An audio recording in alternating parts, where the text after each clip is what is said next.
যদি তোমরা প্রতি মাসে ৩,০০০ টাকা করে হাতছাড়া না করতে চাও, তবে এই ভিডিওটা তোমাদের জন্য। কেননা এই ভিডিওতে তোমাদের কী কী যোগ্যতা লাগবে এবং টাকা পাওয়ার জন্য কী কী কোয়ালিটি আছে এবং সমস্ত কিছু এই ভিডিওতে বলা হয়েছে। যুবশক্তি ভরসা কার্ড, এটা মূলত হচ্ছে পশ্চিমবঙ্গে শিক্ষিত, ঠিক আছে, কর্মহীন যুবকদের জন্য আর্থিক সহযোগিতা। এই আবেদনের প্রক্রিয়া সংশ্লিষ্ট পোর্টালে শুরু হবে, সেটা আমি তোমাদের ডিসক্রিপশানে দিয়ে দেবো।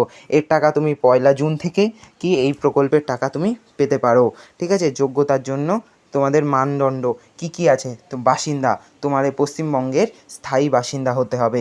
বয়স, অবশ্যই তোমার বয়স 21 থেকে 40-এর মধ্যে হতে হবে। শিক্ষাগত যোগ্যতা, ন্যূনতম মাধ্যমিক পাস প্লাস তোমাকে তার সমতুল্য যদি কোনো কিছু তুমি করে থাকো তাহলে তুমি যোগ্য। এবং কর্মসংস্থান, কোনো প্রকার সরকারি এবং বেসরকারি স্থায়ী কর্মসংস্থানের সাথে যুক্ত হলে কিন্তু তুমি এই প্রকল্পের অনুযায়ী টাকা পাবে না। অন্যান্য যা যা আছে, এবং তুমি যতদিন না চাকরি পাচ্ছ ততদিন করে তোমাকে তোমার 40 বছর বয়স হওয়া পর্যন্ত তোমাকে প্রতি মাসে 3,000 টাকা করে আর্থিক সহযোগিতা দেওয়া হবে, ঠিক আছে। এবং প্রয়োজনীয় নথিপত্র তোমার কী কী লাগবে এতে অ্যাপ্লাই করতে গেলে, তো তোমাদের ভোটার কার্ড, আধার কার্ড, বার্থ সার্টিফিকেট, মাধ্যমিকে অ্যাডমিট কার্ড, রেজাল্ট, একটা কালারিং ফটো এবং কারেন্ট একটা অ্যাকাউন্ট কিন্তু তোমাদের লাগবে, ঠিক আছে। এবং আবেদন প্রক্রিয়ার তথ্য, ঠিক আছে।